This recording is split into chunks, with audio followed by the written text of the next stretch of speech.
I love your voice. You have led me to the fire. You have close like no other.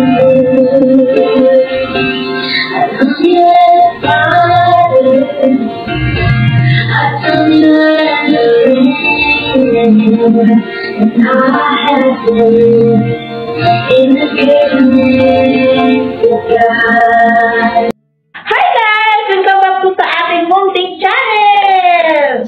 So sa mga nandito ngayon, magandang hapon, magandang umaga, magandang gabi. Sa mga nandito sa aking premiere, maraming salamat sa pagsuporta sa Team Squad. Maraming salamat kay Admin Wing. Maraming salamat sa pagtutyaga mo sa amin. Ayan. So, today's video guys ay maglilinis po tayo sa aming hagdanan. So, yun nga guys, naisipan ko na lang na i-video ko ang aking sarili. Kada upload ko ay unang episode, tatlong episode, yun yung ginagawa ko. So, yun na guys, para sa this video ay binibideo ko po aking sarili habang tayo ay kasamahay dito sa ibang bansa. Mabuhay ang mga OFW. Saludo ako sa inyo mga ka-OFW ko dyan. Magdasalan po tayo at andyan si God para sa atin. Okay? So yun na guys, for today's video, habang ako ay naglilinis, ako ay nag-play ng Christian song. Kasi parang wala akong iniisip, pag ako'y naririnig ng mga songs ng mga Christian, yung trabaho. Parang perfect yung aking feelings. Yung kailangan natin may connected tayo sa ating Diyos. Kasi nga, yun siya ang nagbibigay sa atin kung saan tayo ngayon. Okay? At maraming salamat sa iyong pagsuporta. At ayun, ay lagi tayo mag-pray kay God. Ay sana ay magtagumpay tayo sa ating mga ginagawa araw-araw. Sa mga plano natin, i-guide tayo ni God sa ating mga plano sa buhay. Okay? Cheers! Kaya na guys, habang ako ay mag-release tayo sa salamin, hindi ko alam kung bakit ako ay nahihilo pag ako ay parang dami kong ako ay nahihilo ako pag ako naglilinis ng mga salamin. Kasi nga, nakikita ko yung sarili ko sa salamin. Siguro yun ang dahilan kung bakit ako nahihilo lagi sa paglilinis ng salamin. So, ayun nga, habang ako ay naglilinis, wala akong iniisip na sana matapos na yan sa trabaho. Diba? Yun na yung ano tawag dyan. Iko-content ko na yung aking sarili. Ayan nga guys, for today's video ay naglilinis tayo sa hagdanan. Ayan, yung hagdanan namin, sobrang haba kasi yun. So, yun. May salamin at may hagdanan. So, pagkatapos ng salamin ay maglilinis na po tayo sa mismong hagdanan. So, ayun yung binigay sa atin ni God na trabaho. Ayan. Maraming salamat, Diyos na Ama. Ayan, saludo ako sa mga ka-OFW ko dyan na sobrang, ayan, yung marirelate kayo dito sa video na ito. Okay? Wala lang din, binibidyo ko lang aking sarili ay para naman maunawaan ng mga kapamilya natin sa Pilipinas na hindi basta-basta ang mag-OFW. Okay? Cheers!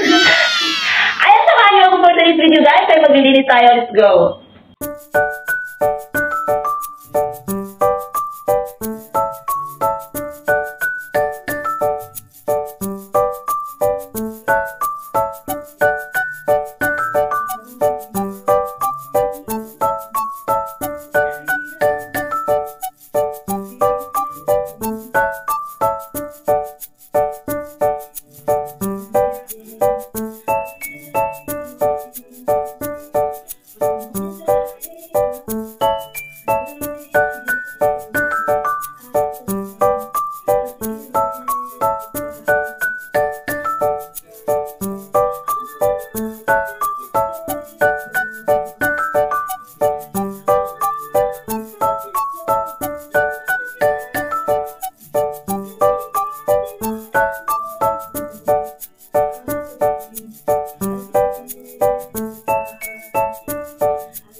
sa salamin, tapos natapos ko na yung salamin, malinis, galing sa taas at pababa. No, tapos ko na po malinis. At so ngayon ay susunod ko na po ang mismong hagdanan. Okay? So yung mismong hagdanan, yun yung tinatry mo muna yung basahan, pero mostly talagang ginagamit namin dyan ay mop. Ang advantage naman ng mop ay madali siya matapos.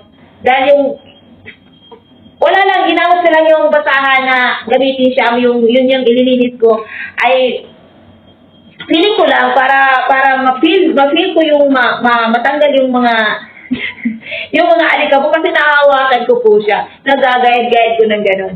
So, yun ang ginamit ko, pero talagang ginagamit namin ay mop. Yan po. So, yun ang ginagamit ko kasi, anong tawag dyan? Gusto ko lang. Gusto ko experience yung basahan yung pag-ganun-ganon. So, gusto ko yung experience kasi parang may nakita kasi kami sa kapitbahay namin na yun yung ginagamit nila. Sobrang ganda nung yung tiles nila. Sobrang talagang natatanggal yung mga alikabok. Pero mabuti pa rin. Mas okay pa rin yung map kasi madali ka po matapos sa pagmamap mo. Kasi isang ganun mo lang, tapos nakatayo ka pa, so madali talaga siya matapos. Unlike sa basahan yung gamitin mo kasi nakaupo ka lang. So mahirap. Parang hinahirapan ako gumalaw. Yun po. Pero malinis po siya. So, yun na guys. Pagkatapos ng hagdanan ay pupunta na naman ako sa sala. So, yun.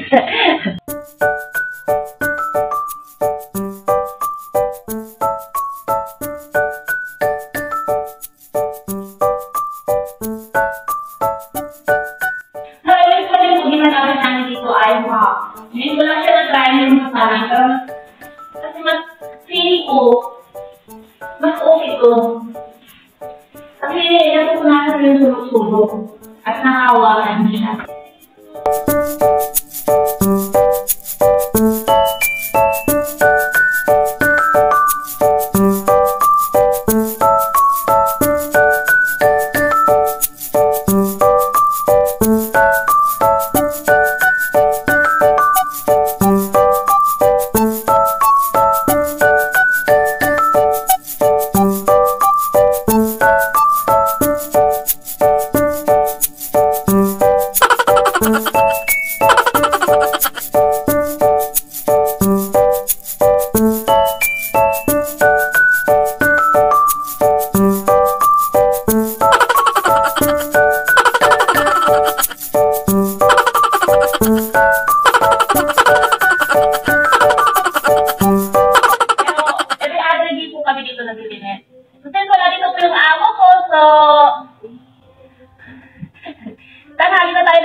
So, lilinis ko pa rin siya kasi malikabok siya. Kasi mahirap na pag maraming malikabok, mahirap siya linisin. Okay, shit!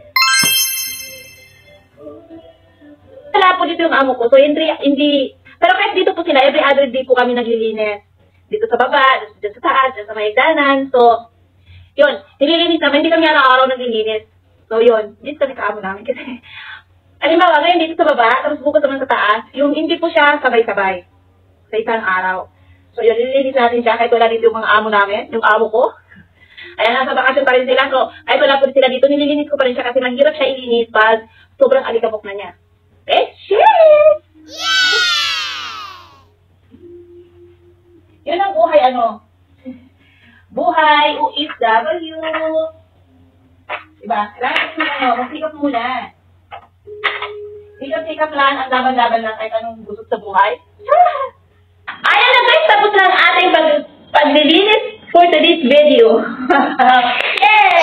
So, another video naman bukas sa ibang parte naman ng bahay tayo maglilinis. Ayan. So, ayan na guys, binibideo ko na lang ang sarili sa ginagawa ko araw-araw kasi nga, yung gusto ko talaga na gawin na content ay yung mga, kung sino nagbaviral yun sa aling ko, content ko. Kasi yun to yung way mo na para ikaw ay gumalaw ang iyong channel. O di, parang reaction video siya. Pero kasi nga, naisip ko naman din na, bakit hindi ko video yung aking sarili? Diba? Bakit hindi ko video yung aking sarili? Kasi nga, parang i-explore mo kung anong ka, di ba? Kung anong trabaho meron ka, kung anong kakayahan mo, yung parang ganun, kung anong kakayahan mo sa pag-vlog, so, kung anong pagkatao meron ka, di ba? So, yun na yung iniisip ko, kung bakit ako, nahirapan ko yung sarili ko na magkukuha ko ng mga viral para i-reaction video ko siya, bakit hindi ko na lang i-video yung aking sarili?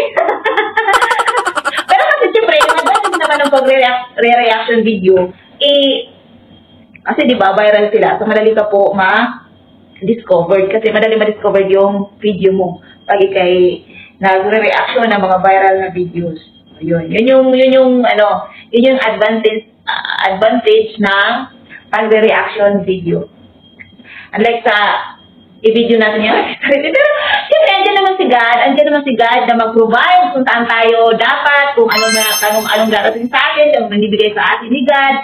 Malay mo, di ba, sa kaka-video ko sa sarili ko ay yung isang video pala doon, di ba, magbabiral doon. So, yun ang naisip ko kung anong nangyayari sa buhay ko, kung anong nangyayari sa araw-araw na ginagawa ko. So, yun na lang iniisipan ko na i-video. I-video ko yung aking sarili.